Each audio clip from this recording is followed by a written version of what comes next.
من شرور أنفسنا ومن سيئات أعمالنا من يهده الله فلا مضل له ومن يضلل فلا هادي له أشهد أن لا إله إلا الله وأشهد أن محمدا عبده ورسوله أما بعد. Alhamdulillah alamin, bersyukur kita kepada Allah SWT. Pada pagi hari ini Allah telah membangunkan kita mungkin dari tidur kita pada malam hari ini, dan juga kita juga dibangkitkan dari waktu Ramadan 1444 Hijrah ini. Mudah-mudahan sisa waktu-waktu di bulan Ramadan ini menjadi amal ibadah kita yang terbaik yang diterima oleh Allah SWT. Salam dan salam semoga senantiasa tercurah kepada junjungan kita Nabi besar Muhammad Sallallahu Alaihi Wasallam, keluarga, sahabat, dan juga pengikutnya hingga akhir zaman, dan mudah-mudahan termasuk orang-orang senantiasa mengikuti sunnah Nabi besar Muhammad Sallallahu Alaihi Wasallam. Sahabat BB33 Tangguh yang terhormat Allah SWT, bahagia sekali pada pagi hari ini kita bersama-sama berkumpul di sini secara online dalam rangka kita mengikuti kegiatan BB33 Tangguh mengaji, yang pada pagi hari ini kita memasuki episode ke-21 yang merupakan rangkaian daripada kegiatan Gebiar Ramadan di BB33 Tangguh. Mudah-mudahan kehadiran kita, kebersamaan kita sebagai catatan amal ibadah kita di sisi Allah SWT. Baik, akan teteh sekalian yang dirahmati Allah SWT, kita beruntung pagi hari ini karena alhamdulillah telah hadir bersama kita sahabat kita yang dulu salah satu aktivis kampus nih, yang Dedi Fahrudin, yang insya Allah pada pagi hari ini kita akan menyampaikan terkait dengan zakat protein. Nah, ini mungkin suatu hal yang baru mungkin di antara kita ya, yang kita lihat karena di akhir-akhir Ramadan ini orang lagi ramai zakat fitrah. Ini yang kita bahas, zakat protein gitu ya. Apaan itu kan? Wujud dan juga aksinya yang saya kira menjadi menarik, karena ini satu hal yang bisa menjadi pandangan baru buat kita ataupun pengetahuan baru buat kita. Baik, karena kita lanjutkan saja kajian pagi ini untuk Kang Deddy. Dan kalau kita lihat, beliau adalah satu kalau dulu aktivis, sekarang jadi pengusaha ya. Jadi pengusaha, dan mudah-mudahan jadi pro di Malang ini terus berkembang dan juga bisa memberikan manfaatan bagi kita semuanya dan juga masyarakat di sekitar Malang terutama ya. Baik, mungkin lanjut aja, silahkan Mangga Kang Deddy untuk menyampaikan terkait dengan kajian pagi hari ini terkait dengan zakat protein. Kang Deddy, Mangga. Baik, terima kasih Pak Haris. Ya, sama-sama aktivis dulu ketika di kampus. Bismillahirrahmanirrahim. Assalamualaikum warahmatullahi wabarakatuh. Waalaikumsalam warahmatullahi wabarakatuh. Innalhamdulillah nahmaduhu wa nasta'inuhu wa nastaghfiruh wa na'udzu billahi min shururi anfusina wa min sayyiati a'malina. May yahdihillahu fala mudhillalah wa may yudlilhu fala hadiyalah. Asyhadu an la ilaha illallah wahdahu la syarikalah wa asyhadu anna Muhammadan abduhu wa rasuluhu la nabiyya ba'da. Allahumma shalli ala Muhammad wa ala ali Muhammad. Amma ba'du.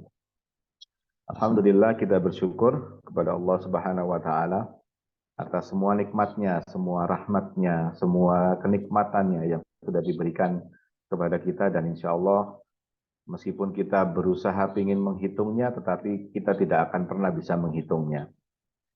Ada satu YouTube yang pernah saya lihat beberapa waktu yang lalu, ketika seorang stand-up comedian mencoba berusaha untuk menghitung nikmat yang diberikan Allah Subhanahu wa taala terhadap dirinya sendiri.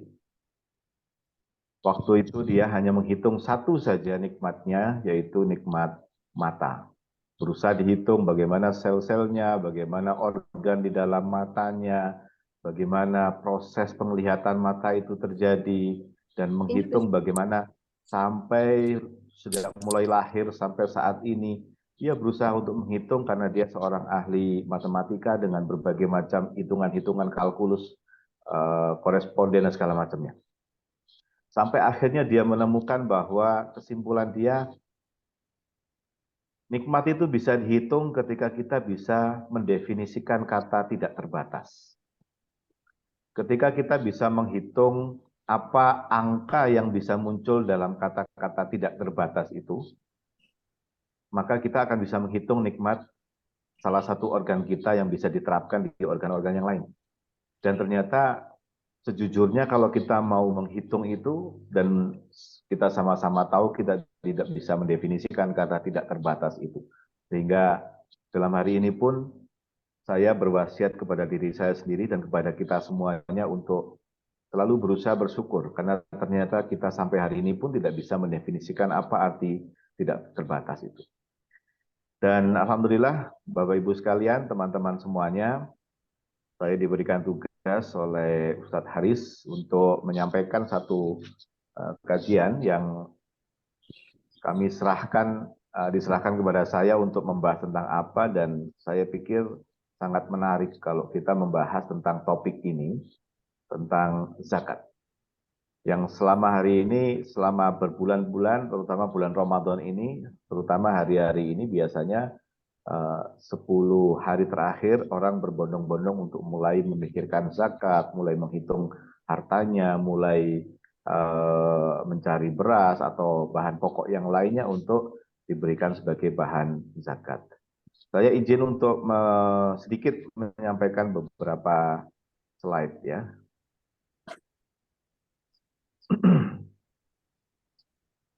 Baik. Tadi sempat disampaikan oleh Ustadz Haris tentang Dairy Pro, jadi saya pikir saya akan hanya Miss banyak itu udah bicara. Ya, saya pikir akan lebih bijak kalau saya menyampaikan dalam sudut pandang apa yang saya pahami tentang zakat. Baik, saya tidak akan membahas bagaimana kewajiban zakat karena kita insya Allah semuanya sudah paham tentang wajibnya kita berzakat. Salah satu dasarnya adalah firman Allah Subhanahu wa taala, la in syakartum la azidannakum wa la in kafartum inna azabi lasyadid. Ketika Allah Subhanahu wa taala memberikan sesuatu kepada umatnya dan ketika kita mendapatkan nikmat dari Allah Subhanahu wa taala, maka rumusnya sama. La in syakartum la azidannakum. Jika kita ini bersyukur, maka nikmatnya akan ditambah oleh Allah Subhanahu wa taala. Apapun syukurnya bentuknya. Apapun bentuk syukurnya. Wala in kafartum inna adzabi lasyadid. Dan ketika kita kufur, maka azab Allah itu sangat pedih. Bukan hanya azab ketika di akhirat saja, tetapi azab Allah ketika di dunia pun juga akan sangat pedih. Kita melihat betapa banyaknya orang-orang yang diberikan kenikmatan berupa harta, berupa kekayaan, berupa jabatan, tetapi dia kufur kepada Allah Subhanahu wa taala dengan cara melakukan berbagai macam kemaksiatan, maka Allah bisa memberikan azab saat itu juga, atau kalaupun Allah tidak memberikan azab pada saat itu juga, maka Allah akan menunda azabnya ketika nanti di akhirat.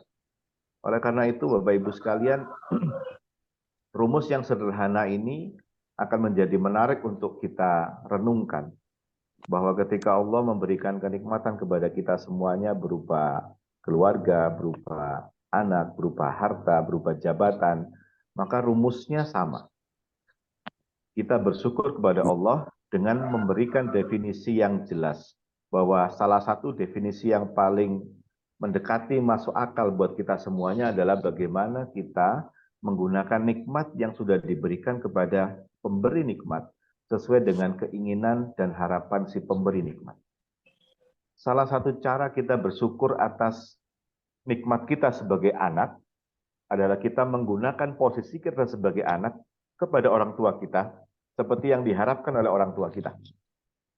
Ketika orang tua kita mengharapkan kita menjadi anak yang soleh, menjadi anak yang patuh, menjadi anak yang bermanfaat, maka cara kita bersyukur kepada orang tua kita adalah menjadi anak yang soleh, menjadi anak yang penurut, yang patuh, menjadi anak yang bermanfaat.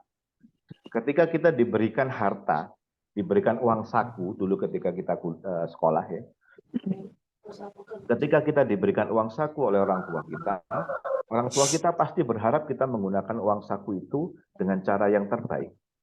Diberikan kue yang halal, diberikan sebagian berbagi dengan teman-teman kita, atau disimpan untuk menjadi gizi nutrisi kita. Maka cara kita bersyukur ketika kita diberikan uang saku oleh orang tua kita adalah kita membelanjakan untuk kue jajan yang halal, kita berikan kepada teman kita sebagian supaya berkah. Oleh karena itu, Bapak Ibu sekalian, ketika Allah Subhanahu wa taala memberikan kekayaan kepada kita, kenikmatan kepada kita, maka cara kita bersyukur adalah bagaimana kita menggunakan harta itu seperti yang diharapkan oleh Allah Subhanahu wa taala. Dan kita sama-sama tahu bahwa Allah Subhanahu wa taala ingin kita membelanjakan di jalan Allah Subhanahu wa taala. Ketika kita mau membelikan sesuatu, kita membaca bismillah. Ketika kita mencari harta yang halal. Ketika kita memberikan makanan kepada anak-anak kita memberikan dengan asal harta yang halal. Dan semuanya itu adalah cara kita bersyukur kepada Allah Subhanahu wa taala. Dan banyak sekali nikmat-nikmat yang lain, nikmat mata, tangan. Ketika Allah memberikan tangan kepada kita yakin, kita percaya bahwa Allah itu ingin tangannya bermanfaat. Oleh karena itu, ketika kita diberikan nikmat oleh Allah Subhanahu wa taala berupa profesi, pekerjaan, apapun pekerjaannya, kebetulan kami adalah dokter hewan, maka kami yakin bahwa Allah Subhanahu wa taala memberikan kenikmatan sebagai dokter hewan itu supaya profesi ini bisa memberikan manfaat untuk masyarakat, untuk orang-orang terdekat dengan kita sebanyak mungkin. Khairun nas anfa'ahum linnas. Bahwa Allah Subhanahu wa taala akan menilai kita tidak dari harta kita yang diberikan kepada kita, tidak dari jabatan yang diberikan kepada kita, tetapi akan dinilai dari seberapa banyak manfaat yang kita berikan dari apa yang diberikan oleh Allah Subhanahu wa taala itu. Nah, salah satu bentuk cara kita bersyukur kepada Allah Subhanahu wa taala adalah mengeluarkan zakat. Oke, kita semuanya paham bahwa zakat itu sebuah kewajiban, sebuah keniscayaan, dilihat dari sudut pandang apapun, zakat itu memberikan dampak positif, baik kepada panitia yang mengelolanya, baik kepada seorang muzaki yang mengeluarkan hartanya untuk zakat, ataupun bagi penerima zakat itu sendiri. Bahkan kalau kita lihat dari skop lebih luas, maka zakat ini pasti memberikan manfaat untuk sebuah sistem kehidupan. Dan kita tidak meragukan tentang manfaat zakat ini. Oleh karena itu, saya tidak akan membahas bagaimana zakat itu kita terapkan, bagaimana zakat itu kita lakukan, kenapa kok kita perlu berzakat, semuanya sudah kita pahami. Pertanyaannya adalah, apakah zakat yang saat ini sudah kita berikan, sudah kita lakukan, sudah kita tunaikan itu sesuai dengan apa yang seharusnya kita berikan di zaman yang kekinian. Nah, saya akan mulai dengan tapi menyampaikan, mengingatkan kembali tentang saat ini. Kita paham tentang zakat fitrah. Yang zakat fitrah sudah waktunya kita tunaikan ya, ketika kita melakukan puasa Ramadan, ketika kita menunaikan puasa Ramadan, maka serangkaian dari puasa itu adalah zakat. Rukun Islam, kenapa kok ada 5? Karena dari 5 ini sebagian besarnya adalah dimensi sosial. Syahadat dan sholat itu lebih banyak dimensi personal. Tetapi ketika kita bicara yang selanjutnya, puasa Ramadan, zakat, apalagi haji, semuanya membutuhkan dampak sosial. Oleh karena itu teman-teman semuanya, Bapak Ibu sekalian, dalam kita berbicara masalah zakat ini, kita pun juga tidak hanya melihat bahwa ini kewajiban kita yang harus kita tunaikan. Tetapi kita juga harus melihat bagaimana zakat ini membawa dampak yang signifikan buat masyarakat sekitar kita. Nah, ini yang akan menjadi titik berat pembahasan kita saat ini. Apakah saat ini kita kalau kita melihat bagaimana bentuk-bentuk zakat, ya, bentuk-bentuk zakat itu kan berbagai macam. Yang sudah ditentukan zakat itu yang pertama memang zakat fitrah. Zakat fitrah itu tidak peduli apakah dia orang kaya atau orang miskin, maka disarankan untuk menunaikan zakat fitrah. Zakat fitrah ditunaikan sesuai dengan apa bahan makanan pokok yang kita konsumsi setiap hari, ya, yang kita konsumsi setiap hari. Nah, oleh fitrah yang lumrah di Indonesia sesuai dengan kebutuhan pokok kita sehari-hari, maka yang paling wajar memang kita menggunakan beras atau menggunakan uang yang dikonversikan sejumlah beras yang bisa kita lakukan. Tetapi ketika zakat itu dilakukan di Timur Tengah yang bahan makanannya bukan beras, maka tidak selalu harus beras. Atau kemudian di Indonesia bagian timur misalnya, zakat fitrah ini tidak harus ditunaikan dengan ukuran beras karena masing-masing punya punya makanan pokok yang berbeda-beda. Oleh karena itu kita tidak membahas masalah zakat fitrah. Nah, sesuai dengan beberapa dasar, ya. Jadi saya melihat di sini zakat pada dasarnya zakat itu ada dua, ya, zakat fitrah dan zakat mal. Tetapi beberapa ulama-ulama menjelaskan lagi bagaimana zakat mal itu bisa dipilah-pilah lagi menjadi beberapa bagian. Mulai dari peraturan Menteri Agama bahkan sampai pada pendapat dari Syekh Yusuf Al-Qaradawi. Para ulama-ulama ini juga menjelaskan lagi bagaimana zakat mal itu bisa kita tunaikan. Bisa jadi zakat mal itu berupa zakat emas dan perak. Tetapi memang semuanya punya peraturan yang sama bahwa harta yang diwajibkan untuk dizakati harus memenuhi yang pertama, dia memiliki kepemilikan penuh. Jadi kalau misalnya kita memiliki emas, perak, dan harta segala macamnya, dan itu sepenuhnya milik kita sendiri, bukan masih cicilan misalnya, ya, masih pinjaman atau misalnya masih berhutang, itu tidak wajib dikeluarkan zakatnya, tetapi itu harus milik sendiri. Yang kedua harus halal.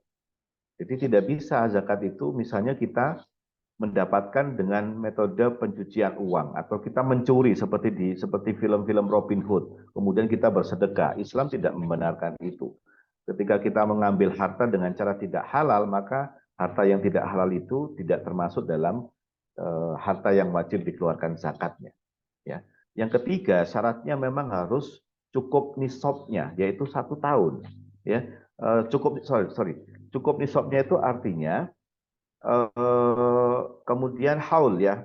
Jadi kepemilikan harta itu 1 tahun dan cukup perhitungannya sampai dia mewajibkan zakat. Misalnya kalau emas dan perak, kalau kita memiliki kurang lebih 85 gram, ya, emas dan perak itu wajib dizakati. Oke, kita tidak membahas masalah ini secara detail, tetapi Syekh Yusuf Al-Qaradawi sudah menyampaikan bahwa beberapa zakat mal ini bisa dipilah-pilah ke dalam beberapa hal. Yang satu bisa zakat emas, perak, dan logam mulia yang lainnya. Atau zakat atas uang yang kita miliki, yang sudah cukup setahun, yang nilainya lebih dari 80 gram emas, perak, ya. Atau surat berharga yang lainnya, sertifikat tanah segala macam. Kemudian zakat perniagaan, perdagangan. Kemudian zakat pertanian, perkebunan, kehutanan, itu juga termasuk dalam rangkaian zakat mal ini. Atau zakat peternakan, kebetulan saya peternak, maka saya wajib untuk menghitung berapa banyak ternak saya, kemudian saya keluarkan zakatnya selama 1 tahun. Zakat pertambangan, zakat perindustrian, atau pendapatan jasa, itu juga wajib dikeluarkan zakatnya. Dan kita tidak akan membahas bagaimana detail hitungannya, ya. Anda bisa mencari referensi yang lebih valid, lebih akurat tentang zakat ini. Dan zakat harta temuan.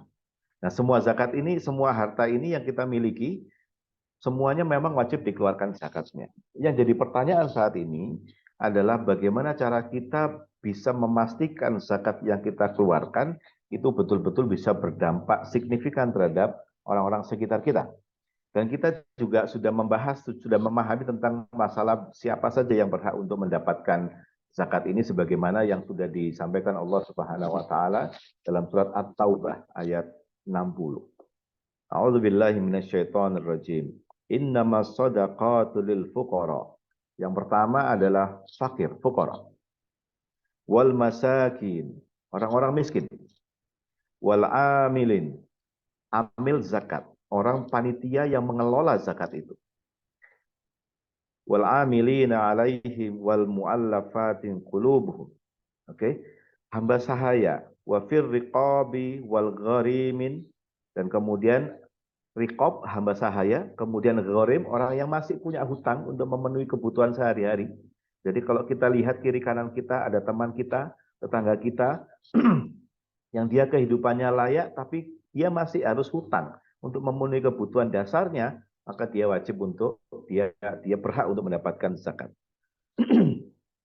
Wa fi sabilillah wa ibnus sabil. Orang-orang yang sedang melakukan perjalanan di jalan Allah Subhanahu wa taala, orang yang sedang jihad fisabilillah, orang-orang ini wajib mendapatkan berhak untuk mendapatkan zakat.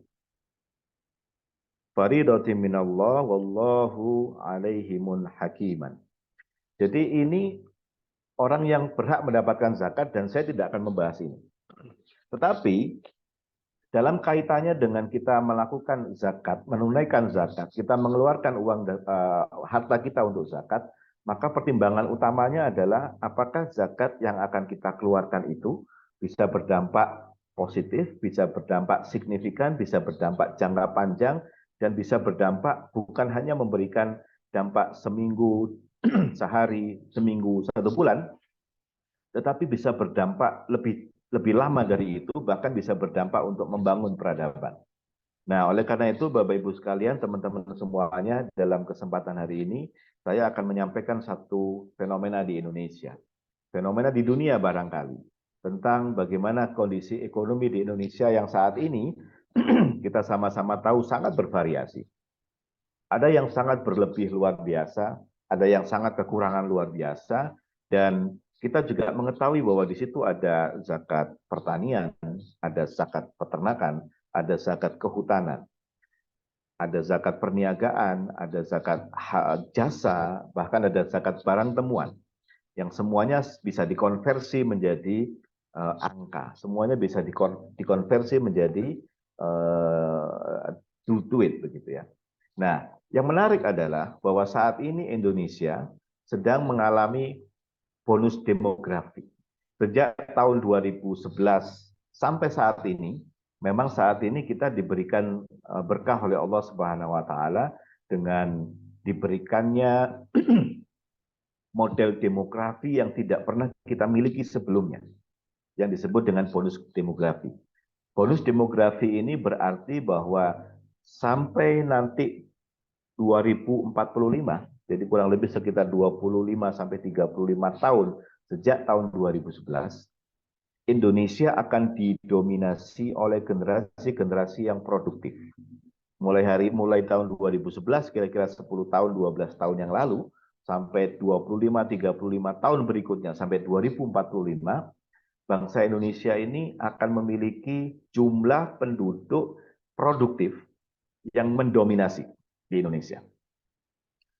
Artinya, saat ini kita akan mengalami banyak kelahiran anak-anak yang mulai lahir sejak tahun 2011, yang saat ini sedang usia-usia remaja, kemudian 10 tahun lagi mereka akan mulai masuk ke usia-usia pendidikan menjelang dewasa, dan kemudian diikuti oleh generasi-generasi yang berikutnya.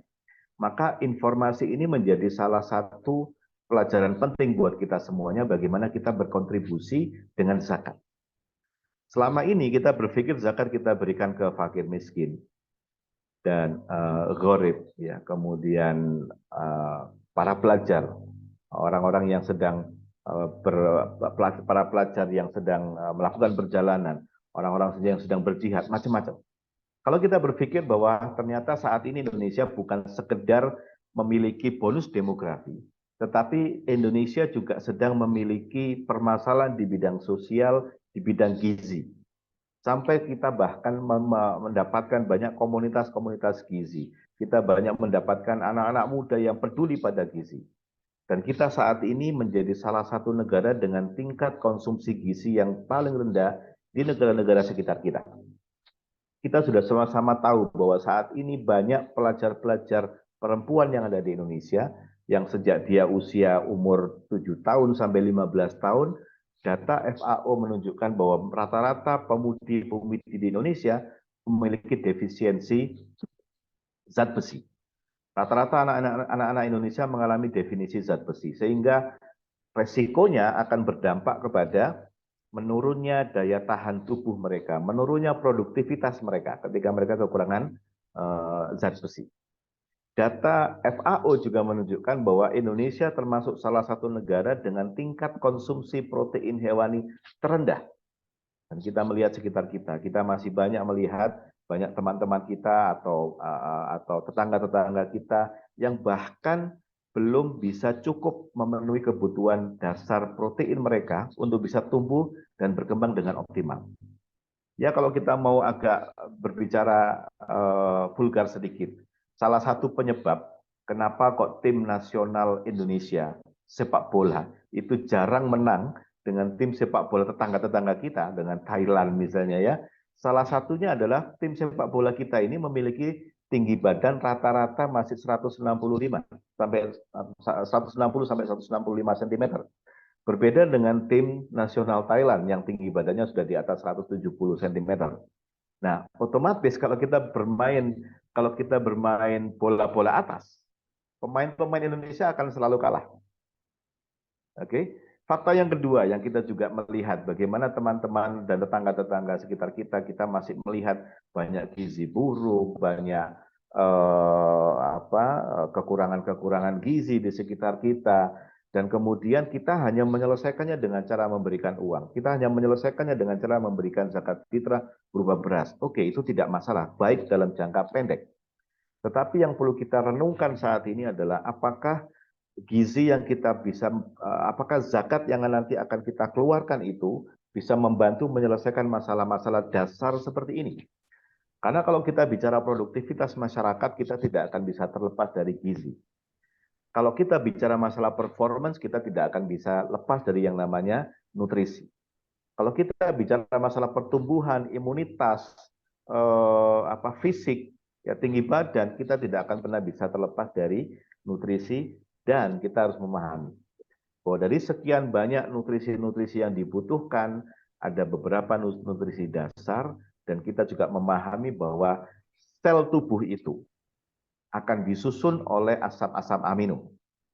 Jadi kalau kita bicara masalah tinggi badan, kita bicara masalah bobot badan, kita bicara masalah imunitas, kita bicara performance peradaban, maka kita akan bicara bagaimana sel-sel tubuh itu dibangun oleh nutrisi-nutrisi tertentu. Dan dalam ilmu nutrisi, kita bisa mengenal bahwa ternyata yang bisa membangun itu adalah rangkaian-rangkaian asam amino yang menyusun protein untuk membangun sel-sel tubuh setiap individu.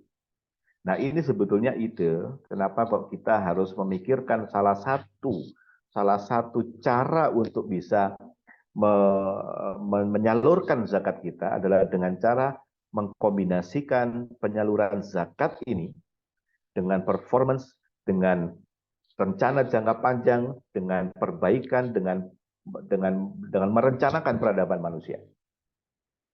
Nah, selama ini barangkali ini masih luput dari perhatian kita, ya, luput dari perhatian kita. Sehingga kita berpikir kalau kita berzakat kita berikan uang, kalau kita berzakat kita berikan beras, kalau kita berzakat kita berikan sembako. Ya, tidak salah dengan sembako, tidak salah dengan beras, tidak salah dengan uang. Tetapi barangkali salah satu perhatian menarik yang bisa kita pikirkan saat ini adalah memikirkan bagaimana kita melakukan pemetaan di sekitar kita.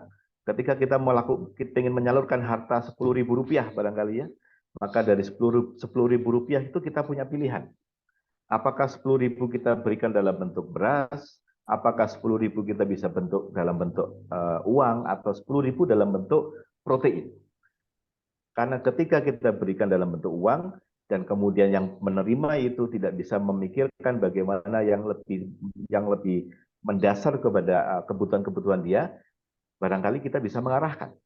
Apakah harta yang kita berikan itu kita bisa lakukan untuk bisa memberikan dampak signifikan terhadap performance-nya dia, terhadap perubahan signifikan untuk tinggi badannya, bobot badannya, untuk perkembangan otaknya, untuk kecerdasannya, dengan cara menjadi alternatifnya adalah memberikan dalam bentuk protein.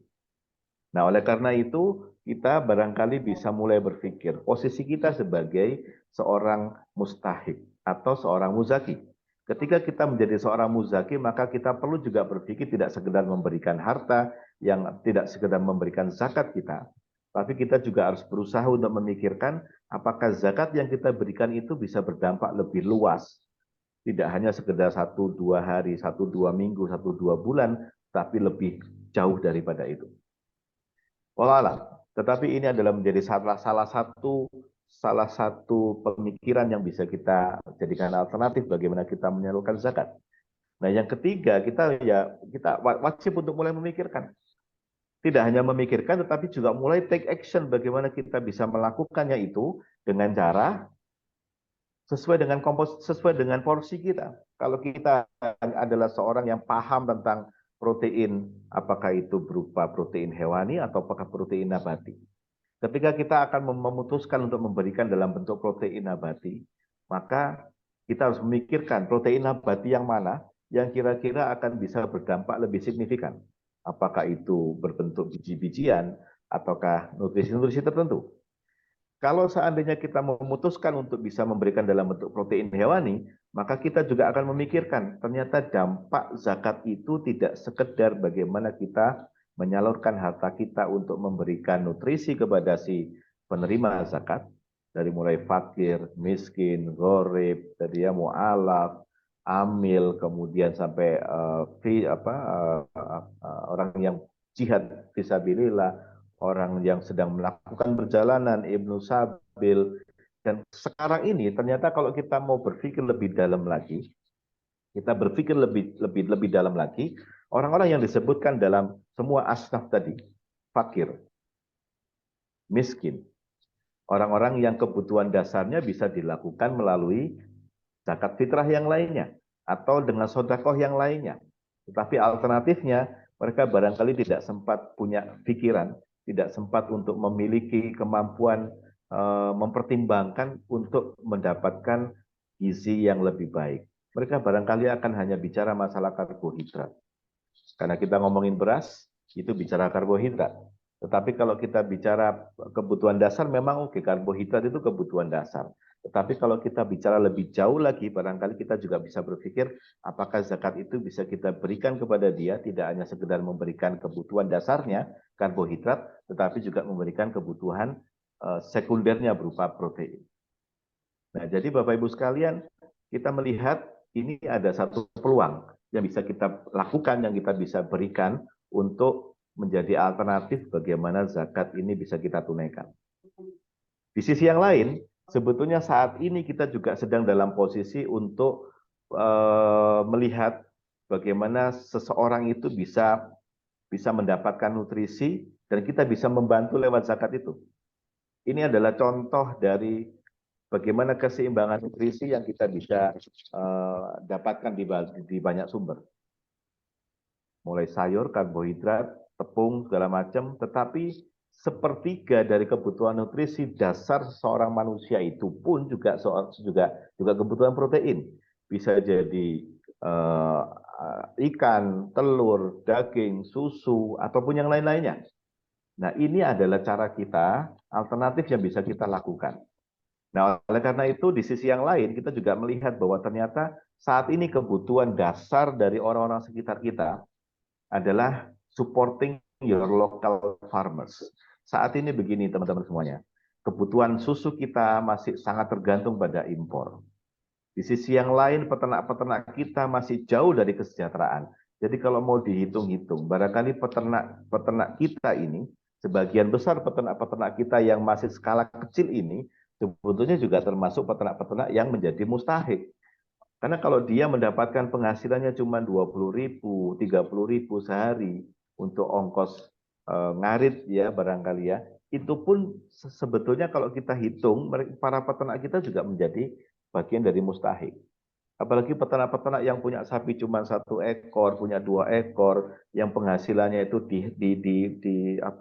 tergantung pada berapa banyak yang dia hasilkan pada satu hari itu, maka mereka juga termasuk mustahik sebetulnya. Tetapi kita bisa menyalurkan zakat kita tidak dengan cara untuk membantu mereka memberikan kebutuhan dasarnya, tetapi kita juga bisa membantu para peternak ini dengan menunaikan zakat kita, dengan membeli produk-produk peternak lokal ini untuk kita bisa salurkan kepada para mustahik yang lain. Jadi dengan cara seperti ini, kewajiban kita sebagai seorang muzaki yang mengeluarkan harta kita untuk kita zakatkan akan bisa kita kombinasikan untuk berbagai stakeholders ini, memberikan bantuan kepada para mustahik, pada fakir miskin untuk bisa meningkatkan taraf hidupnya dengan mengkonsumsi protein yang kita arahkan. Di sisi yang lain kita bisa membantu peternak-peternak lokal kita untuk meningkatkan taraf hidupnya dengan membeli produk-produk yang mereka hasilkan. Jadi ini sebetulnya adalah ide dasarnya kenapa kok kita juga perlu memikirkan apakah zakat protein ini bisa kita tunaikan melalui harta yang kita keluarkan. Dan saya pikir sebagai alumni pertanian, kalau kami dulu di Institut Pertanian Bogor, dalam arti luas, kita bicara pertanian dalam arti luas, ada peternakan, kedokteran hewan, pertanian di situ, gizi masyarakat di situ, zakat kehutanan tadi ada di situ. Maka ini sebetulnya adalah tantangan buat kita semuanya bagaimana mengkombinasikan keilmuan ini untuk bisa memiliki tidak sekedar memenuhi kewajiban kita sebagai individu muslim, tetapi juga bisa berdampak lebih besar, berdampak lebih signifikan untuk banyak stakeholders, untuk banyak sisi. Dan kami pikir ini pun akan sesuai dengan apa yang sudah diperintahkan oleh Allah Subhanahu wa taala. Cara kita mensyukuri nikmat, cara kita memenuhi kebutuhan kenikmatan syukur kita yang diberikan kepada kita oleh Allah Subhanahu wa taala adalah dengan cara menunaikan, melakukan hal-hal yang diinginkan oleh Allah Subhanahu wa taala. Dan salah satunya adalah membantu sesuai dengan porsi kita. Kita membantu peternaknya sebagai produsen, otomatis tetangga kita akan mendapatkan manfaat dari kita. Memberikannya kepada masyarakat yang membutuhkan sesuai dengan yang diproduksi oleh masyarakat sekitar kita. Anda bisa memilih, kita bisa memilih apakah dengan membeli produk-produk ikan lokal diberikan kepada ada panitia yang mengelola ya, membantu untuk membeli dari ikan lokal masyarakat. Karena saat ini kalau kita ngomong misalnya harga ayam sedang jatuh beberapa waktu yang kemarin ya, harga ayam sedang jatuh. Kebutuhan untuk membiayai 1 kilogram ayam, 1 ekor ayam itu jauh di atas harga jual. Yang jadi pertanyaan, ini menjadi tanggung jawab siapa untuk bisa membantu meringankan beban peternak ayam itu, sekaligus juga bisa membantu meringankan beban-beban kecukupan protein hewani untuk masyarakat sekitar kita. Di bidang peternakan sapi perah misalnya, peternak juga mengeluh, bertahun-tahun mereka mengeluh bagaimana harga susu itu rendah karena mereka tidak terkoneksi. Jadi sistem peternakan di Indonesia itu agak berbeda dengan sistem peternakan di negara maju. Kalau kita bicara masalah peternakan sapi perah, maka peternak sapi perah di Indonesia ini terpisah dari sistem industri. Peternak itu orang lain, pengepul orang lain, koperasi orang lain, pabrik susunya juga orang lain. Sehingga dalam tangga ekonomi, peternak sapi perah di Indonesia itu atau hampir semuanya peternak berada pada tangga ekonomi yang paling rendah. Ketika dia berada pada tangga ekonomi paling rendah, maka tangga-tangga yang di atasnya akan berusaha untuk menekan tangga-tangga di bawahnya, sehingga petani kita, peternak kita selalu berada pada posisi di bawah dengan tekanan yang paling berat. Oleh karena itu, Bapak Ibu sekalian, insya Allah melalui forum ini, kita tidak hanya sekedar berbicara bagaimana kesalihan pribadi memiliki hubungan dengan Allah Subhanahu wa taala yang baik. Kita tidak hanya memiliki hablum minallah yang baik, tetapi hari ini kita juga diingatkan bahwa hablum minannas, kemampuan kita untuk berhubungan dengan sesama manusia, meringankan beban sesama manusia, menjadi sebuah pain reliever, menjadi peringan rasa-rasa berat yang dimiliki oleh para masyarakat sekitar kita, termasuk peternak, itu bisa kita terapkan dalam kehidupan kita sehari-hari sebagai seorang muslim. Oleh karena itu, seperti yang disampaikan bahwa Allah itu tidak melihat bagaimana harta kita. Allah tidak melihat bagaimana jabatan kita dan penampilan fisik kita. Allah itu melihat bagaimana ketakwaan kita kepada Allah Subhanahu wa taala. Suatu saat ada sebuah hadis qudsi yang mengatakan ada seorang ulama ketika dia merasa menjadi seorang yang soleh. Menjadi seorang yang soleh kemudian dia meninggal dunia. Kemudian dia diingatkan oleh Allah Subhanahu wa taala bahwa kesolehan dia itu tidak tercermin dari berapa banyak dia sholat saja. Tidak tercermin dari berapa banyak harta yang dia keluarkan untuk zakat saja. Tetapi Allah Subhanahu wa taala akan melihat bahwa apakah kita ini bisa berdampak positif terhadap sekitar kita. Suatu saat ketika Fir'aun ditenggelamkan oleh Allah Subhanahu wa taala, Nabi Musa berbicara dengan Allah Subhanahu wa taala. Karena Nabi Musa ini adalah salah satu nabi yang bisa berbicara langsung dengan Allah Subhanahu wa taala sehingga dia bertanya kepada Allah Subhanahu wa taala. Ya Allah, Engkau menolong aku. Tetapi kemudian Allah tidak menolong Fir'aun. Kenapa Allah Subhanahu wa taala menenggelamkan Fir'aun, tidak menolong Fir'aun pada waktu itu? Dan Allah berbicara kepada Nabi Musa. Kalau saja seandainya si Fir'aun itu meminta tolong kepadaku, kata Allah Subhanahu wa taala, maka saat itu juga Allah Subhanahu wa taala akan membantu si Fir'aun sehingga tidak akan ditenggelamkan. Nah, oleh karena itu teman-teman semuanya, bahwa salah satu masalah yang dihadapi, salah satu kendala yang dihadapi oleh si Fir'aun lanatullah alaih adalah karena dia mengaku bahwa dirinya paling hebat sehingga tidak merasa membutuhkan orang lain. Kita juga sama. Ketika kita merasa kita paling hebat dan merasa tidak membutuhkan orang lain, tidak melihat bahwa diri kita ini menjadi sosok yang juga bisa bermanfaat buat orang lain dengan cara-cara sederhana seperti ini, maka barangkali kita perlu mempertanyakan tentang kesolehan kita sendiri. Apakah kita ini termasuk orang-orang yang juga cukup soleh di mata Allah Subhanahu wa taala, di mata masyarakat sekitar kita. Nah, jadi barangkali Bapak Ibu sekalian, insya Allah mudah-mudahan ide dari zakat protein, ide dari membantu peternak-peternak lokal kita ini untuk kita salurkan produk-produk yang mereka miliki kepada para mustahik tadi, kita bisa membantu dua belah pihak. Kita tidak hanya membantu menunaikan kewajiban kita sebagai seorang muzaki, mengeluarkan harta kita untuk membantu masyarakat yang menjadi mustahik menerima zakat, tetapi di sisi yang lain kita juga bisa membantu masyarakat yang lain untuk bisa menyalurkan, mensejahterakan mereka dengan membeli produk-produk mereka untuk disalurkan secara benar melalui apa yang bisa kita lakukan di jalur-jalur yang kita bisa menemui. Kita bisa melakukan dengan berbagai macam cara. Bisa saja kita membentuk lembaga amil zakat yang fokusnya untuk melakukan dua hal ini. Yang fokusnya adalah untuk membeli produk-produk protein dari peternak kita, dari nelayan kita, untuk disalurkan kepada para mustahik dalam bentuk produk-produk protein hewani. Dan saya pikir ini insya Allah akan tetap menjadi salah satu prinsip dasar kita, khairun nas anfa'ahum linnas. Kita menjadi manusia yang bermanfaat sesuai dengan kapasitas kita. Karena kalau kita menjadi peternak, kita tidak mungkin. Kita membantu peternak dengan cara membantu dia beternak, tidak mungkin. Kita membantu mustahik dengan cara selalu untuk mengumpulkan harta kita, disalurkan kepada mereka, juga barangkali tidak mungkin.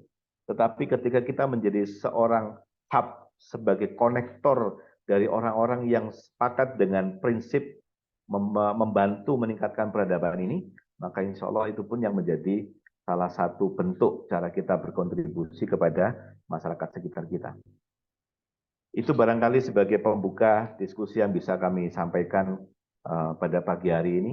yang insya Allah dengan semua keterbatasan yang kami miliki bisa menjadi inspirasi buat kita semuanya untuk bisa bermanfaat, untuk bisa menyalurkan zakat kita, tidak hanya sekedar memberikan kebutuhan-kebutuhan dasar, tetapi juga membantu meningkatkan taraf peradaban di sekitar kita. Wallahu a'lam bishawab. Wa afu minkum. Wassalamualaikum warahmatullahi wabarakatuh. Waalaikumsalam warahmatullahi wabarakatuh. Terima kasih Ustaz Dedi ini sudah menyampaikan pencerahan bagi kita semua terkait dengan zakat protein, terkait dengan kondisi realitas di masyarakat kita yang kalau kita lihat memang masih banyak yang belum memenuhi kebutuhan dasar daripada nutrisi di kita. Jangan-jangan kita juga masih banyak karbohidratnya dibanding proteinnya nih. Baik, teman-teman di PP3 Tangguh yang dirahmati Allah SWT, silakan saja untuk menyampaikan sharing maupun apa namanya hal yang ingin ditanya pada kesempatan kali ini. Silakan nih dari Garut langsung spesial raise hand Bangga F. Umu Terima langsung kasih. saja Ya, Bangga ya. Assalamualaikum warahmatullahi wabarakatuh. Terima kasih. Waalaikumsalam. Hari ini Alhamdulillah baru bisa bergabung di pengajian ini. Sangat menarik sekali. Yang pertama bisa menambah wawasan. Yang kedua menjadi satu tantangan bagi kita. Memang sebagai alumni IPB mungkin kita melihat kehidupan di sekeliling kita ini ya tentunya tentang gizi dari masyarakat itu tidak menutup mata bahwa aku sendiri baru tahu itu di usia 43 tahun kalau memang kondisi di sekitar kita itu hampir sebagian itu malnutrisi walaupun dari penampilan banyak orang yang gemuk, mungkin orang yang terlihat sehat dan lain sebagainya, tapi sebenarnya itu adalah fenomenanya istilahnya lifestyle-nya sangat-sangat kurang nutrisi. Yang pertama untuk terkait zakat sendiri, persepsi aku selama ini itu zakat itu beda dengan sodakoh gitu ya. Artinya yang pertama zakat itu merupakan hutang kita kepada Allah yang hitungannya jelas gitu. Kalau misalkan 1 tahun kita mendapatkan jasa sekian, berarti kan ada hitungannya kalau tidak salah 2,5% ya untuk yang di bidang jasa. Kemudian untuk zakat fitrah itu kan sesuai tadi ya yang dibahas yaitu bahan bakunya. Kalau di kita ya beras. Kemudian, nah itu yang untuk selama ini kalau yang termasuk misalkan beras dan lain sebagainya atau sembako itu lebih ke arah sedekah gitu, nggak dihitung zakat gitu. Nah itu persepsi yang pertama. Kemudian yang kedua terkait dengan protein. Nah sebenarnya kalau dilihat ya masyarakat kita ini yang tidak kalah menariknya itu sekarang itu sudah bergeser. Jadi dalam artian tadi betul sekali kita terus mengedukasi isi piring harian kita di mana isi piring harian kita ini akan merubah kesehatan kita bukan dalam hitungan hari, tapi dalam kurun waktu 1 tahun, 2 tahun, 3 tahun, 10 tahun kemudian kita mau seperti apa ya tergantung dari isi piring kita hariannya.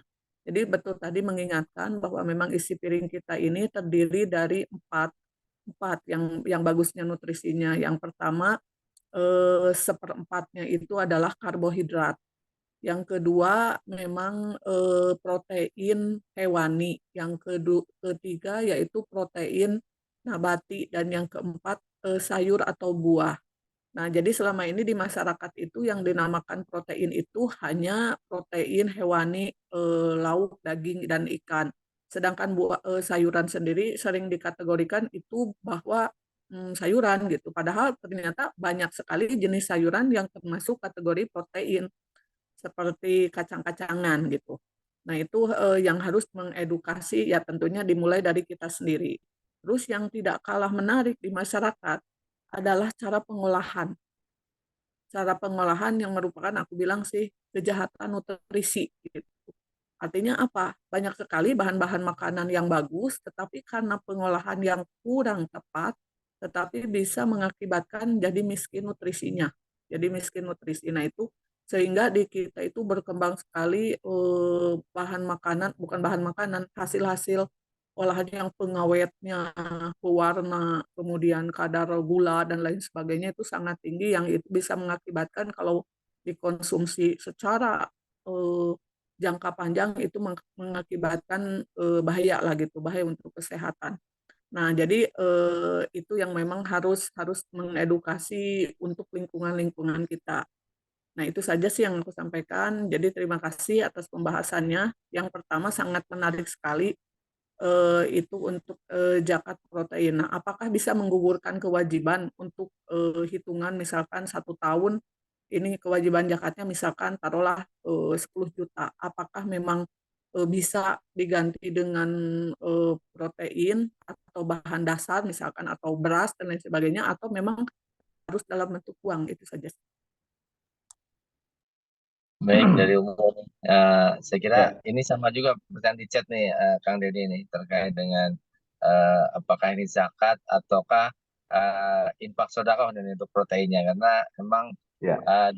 di antara kita banyak terkait dengan kebutuhan pokok ya, kalau terkait dengan zakat, dan selama ini kalau yang mal cenderung ke hartanya langsung gitu ya. Enggak, Kang Deddy. Ya, baik. Ini kembali kepada pemahaman kita ya. Pada dasarnya zakat itu kan cuma dua, zakat fitrah dan zakat mal. Ya, pada dasarnya ya. Zakat fitrah ditunaikan ketika kita Ramadan, menyesuaikan dengan puasa Ramadan. Semua individu itu wajib mengeluarkan zakat fitrah. Yang kedua zakat mal. Zakat mal seperti yang sudah disampaikan dan di para ulama kita juga sudah menyampaikan ini. Saya ketika sebelum menyampaikan ini coba riset di mana saja kita bisa mendapatkan informasi tentang zakat mal. Ada beberapa macam. Ada Undang-Undang Nomor 23 tahun 2011, ada Peraturan Menteri Agama tahun 2014 Nomor 52, sampai pada Peraturan Menteri tahun 2019, sampai pada beberapa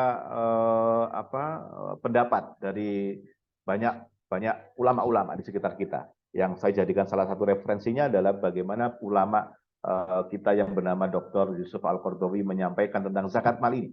Zakat mal bisa bermacam-macam, tapi syaratnya sama. Syaratnya adalah hartanya milik sendiri, dia halal, dia cukup nisabnya dan haul. Ya, dia cukup nisabnya setara dengan 85 gram emas. Kalau kita punya sapi, kita punya ukurannya. Kalau kita punya kambing, kita punya ukurannya. Kalau kita punya onta, kita punya ukurannya. Nah, pertanyaannya, kalau misalnya zakat-zakat itu sudah jelas. Kalau misalnya kita punya sapi, zakatnya bisa berupa sapi. Atau kalau kita punya kambing, zakatnya bisa berupa kambing. Tapi kalau misalnya kita memiliki tambang, ya kita memiliki tambang yang sudah cukup nisabnya, sudah haul milik sendiri dan segala macamnya, kan tidak mungkin kita berzakat dalam bentuk batu bara misalnya. Kita tidak mungkin berzakat dalam bentuk minyak bumi misalnya, tidak seperti itu. Atau kalau misalnya jasa, kita punya zakat jasa yang kalau kita hitung bisa 2,5% itu ya, 2,5% dari penghasilan kita, dari harta kita 2,5%. Kan tidak mungkin kita serta merta itu kita memberikan zakatnya itu dalam bentuk sama persis dengan yang kita lakukan. Jasa misalnya kita menjadi seorang dokter. Bagaimana kita menghitung 2,5% dari jasa seorang dokter? Apakah kita itu setiap hari akan menghitung saya ada 100 pasien, jadi yang 2,5-nya saya gratisin? Kan tidak seperti itu. Ya, akhirnya kita harus memahami bahwa banyak hal yang bisa kita konversikan. Banyak hal yang bisa kita konversikan kepada harta yang secara lumrah itu dipahami oleh banyak orang. Kita konversikan ke dalam uang yang saat ini kita pahami menjadi ukuran yang dipahami semua orang secara sama. Jadi untuk hal seperti itu kita punya pilihan. Menurut saya ya, kita punya pilihan. Apakah zakat yang sudah kita konversikan menjadi uang itu akan kita berikan dalam bentuk kebutuhan dasar yang seperti tadi disampaikan ya, beras ya. Zakat pun juga bisa dirupakan dalam bentuk bantuan langsung berupa uang. Kan kita punya pilihan, apakah kita zakat itu kita rupakan dalam bentuk kebutuhan pokok, apakah dalam bentuk uang ataukah dalam bentuk yang lain. Nah, sebetulnya zakat protein bukan semata-mata menjadi wacana dasar untuk kita semuanya, tapi zakat protein ini menjadi alternatif bagaimana kita merupakan dari zakat mal yang sudah kita keluarkan itu untuk berdampak lebih signifikan. Tidak hanya memberi kebutuhan dasarnya, tetapi juga memberikan alternatif untuk meningkatkan kualitas peradaban. Kalau kita bicara masalah performance seseorang, kecerdasan seseorang, kita tidak bisa terlepas dari yang namanya nutrisi, namanya gizi. Nah, ini yang kami pahami. Jadi insya Allah mudah-mudahan penjelasan dan niat baik kita ini bisa bermanfaat buat kita semuanya. Nah, ini saya ada satu pertanyaan juga dari Dr. Widi. Bukannya dalam berzakat ditentukan bahan pokok atau harta benda berupa uang atau emas. Nah, betul. Kalau kita mau berzakat dalam zakat fitrah itu bahan pokok, iya. Kalau kita punya emas, maka zakatnya berupa emas, ya. Tetapi ada zakat-zakat yang lain yang tidak, atau kalau misalnya kita punya peternakan, kita berzakatnya dalam bentuk ternak yang sama, ya. Tetapi ketika kita ngomongin tentang jasa, ngomongin tentang penghasilan, barang tambang, barang temuan, maka tidak semua serta-merta itu harus menjadi bahan pokok atau berupa uang atau emas. Nah, kalau disampaikan juga, sedangkan pada saat Idul Kurban kita berzakat protein, akan tetap pelaksanaannya selama ini berlangsung saat pemotongan hewan. Nah, kurban tidak dikategorikan sebagai zakat. Kurban tidak dikategorikan sebagai zakat, ya. Sehingga ini porsinya berbeda. Oke. Nah, kalaupun kurban itu dilakukan, itu pun hanya 1 tahun sekali, sedangkan kebutuhan untuk performance, kebutuhan untuk peningkatan kualitas seseorang, kualitas manusia itu tidak bisa dilakukan setahun sekali. Kita bisa melakukan selama setiap hari yang harus kita berikan. Jadi ini alternatif ya buat teman-teman semuanya. Insya Allah mudah-mudahan ini bisa bermanfaat. Pak Ustadz Haris, ini ada beberapa chat, apakah perlu saya bacakan juga? Iya, Ustaz. Ya, Kita dari lanjutkan. Pak Suwanto. Apakah ada kriteria secara tersendiri baik mustahik maupun muzaki dari zakat protein ini sendiri? Kriteria mustahik sama seperti 8 asnaf. Kalau kita bicara mustahik, mustahiknya tetap sama.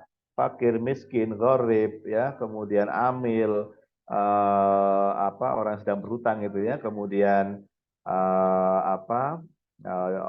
fisabilillah, orang yang ibnu sabil, jihad fisabilillah, ibnu sabil, kemudian mu'alaf, itu semuanya sama. Ya, yang berhak mendapatkan zakat itu sama. Muzakinya pun sama. Ya, muzakinya pun sama. Zakat protein ini sebetulnya adalah bentuk yang lain cara kita merupakan zakat yang mau kita salurkan. Karena semua bisa dikonversi kepada uang, maka uang ini pun juga bisa kita konversi kepada bentuk yang lainnya, kecuali zakat yang sudah ditentukan sesuai dengan Quran maupun hadis. Barang pokok ya untuk zakat fitrah. Tetapi untuk zakat yang lain karena bisa dikonversikan kepada uang, maka uang ini pun juga bisa kita konversikan kepada bentuk yang lain. Nah, zakat protein ini adalah cara kita untuk bisa memberikan dampak penyaluran harta zakat untuk berdampak yang lebih luas. Tidak hanya sekedar kebutuhan sehari, 2 hari, 3 hari, tetapi bisa memberikan kemanfaatan, membentuk manusia-manusia yang lebih berbobot, membentuk manusia-manusia yang lebih cerdas, membentuk manusia-manusia yang punya imunitas lebih baik, membentuk manusia-manusia yang punya ukuran fisik lebih baik. Nah, ini sebetulnya ya, dipahami seperti itu. Baik. Ada juga dari Pak Roni, izin bertanya Mas Ustadz, umumnya zakat fitrah di Indonesia berupa beras. Itu sejak kapan ya? Ya sejak kita memahami bahwa beras itu menjadi bahan pokok kita. Gitu ya. Kalau zakat fitrah sebetulnya aspek gizinya. Bagaimana dengan daerah yang lain yang bukan penghasil beras? Ya, seperti yang saya sampaikan di awal. Zakat fitrah itu disesuaikan dengan apa bahan pokok, makanan pokok yang dikonsumsi oleh masyarakat sekitar. Jadi kalau kita di Timur Tengah, zakatnya mungkin tidak beras, karena orang-orang Timur Tengah lebih banyak makan tepung gandum. Kalau kita di Indonesia Timur, mungkin juga tidak beras dan tidak masalah sesuai dengan bahan pokok di masing-masing daerah. Ya, baik. Jadi insya Allah itu Bapak Ibu sekalian yang kami bisa sampaikan dengan banyak keterbatasan ilmu, banyak keterbatasan pemahaman, pengetahuan, kita sama-sama belajar, kita sama-sama memahami, dan insya Allah saya yakin kita semuanya punya kesamaan visi bahwa zakat yang kita keluarkan itu adalah harta yang halal yang insya Allah kita tujukan untuk bisa bermanfaat lebih banyak, lebih luas. Tadi saya menyampaikan bahwa ada beberapa komponen, beberapa aspek yang kita bisa jadikan pertimbangan. Yang bisa kita jadikan pertimbangan untuk bisa mengkonversi zakat mal itu menjadi bentuk-bentuk yang lainnya, yang salah satunya yang kami tawarkan adalah dalam bentuk protein. Insya Allah ya, kita bisa membantu merubah harta zakat itu, uang yang kita bisa keluarkan dari zakat itu untuk membeli susu dari peternak yang lain, kita berikan kepada para mustahik. Kita bisa membantunya dengan membelikan ikan dari para nelayan-nelayan kita yang selama ini mereka masih di bawah garis kemiskinan untuk kita berikan kepada mustahik. Kita bisa membantu dengan cara membelikan misalnya ya telur dari peternak-peternak kita dengan harga yang lebih baik supaya peternak kita lebih sejahtera. Kita membantu untuk memperpendek rantai distribusi ini untuk kita berikan kepada para mustahik.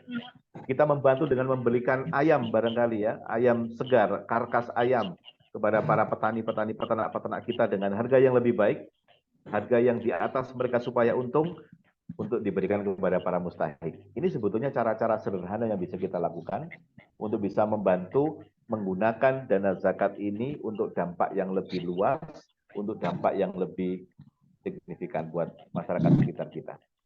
Insya Allah saya yakin teman-teman semuanya punya kemampuan itu, kita punya jaringan yang cukup, kita punya banyak alternatif tempat yang kita bisa jadikan mitra untuk menyalurkan ini.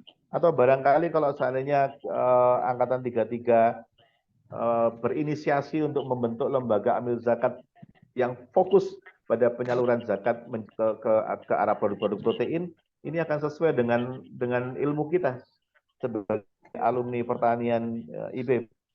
Saya pikir begitu, Ustaz Haris. Iya ya, ini luar biasa Kang Deddy ini. Jadi memang selama ini kita hanya fokus lebih cenderung menghitung kemudian menyalurkan zakatnya ke amil zakat ataupun ke pihak-pihak yang penghimpun zakat tanpa kita kemudian kurang aware terkait dengan penyalurannya, bentuknya dan seperti apa gitu ya.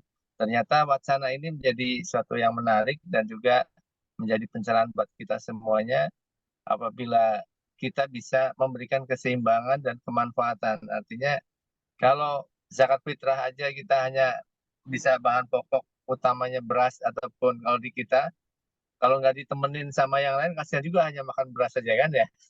Harusnya ya, proteinnya juga harus dicukupin kan gitu. Ataupun terutama yang zakat mal. Jadi ini menjadi hal yang menarik agar memang meningkatkan kesehatan dan juga kebaikan buat para penerima zakat. Artinya bukan hanya bertahan hidup seperti asal hidup dalam tanda kutip ya, tetapi juga kesehatannya dan juga peningkatan terkait dengan kebutuhan dari dasar daripada para penerima zakat. Baik, saya kira itu mungkin ada yang ingin disampaikan satu lagi kalau ada. Kalau nggak ada mungkin kita akan akhiri pertemuan kita. Ini ada yang di chat, untuk bisa. Ini lucu juga. Bantuannya itu berupa beras dan mie, ya sama saja, sama-sama karbohidratnya.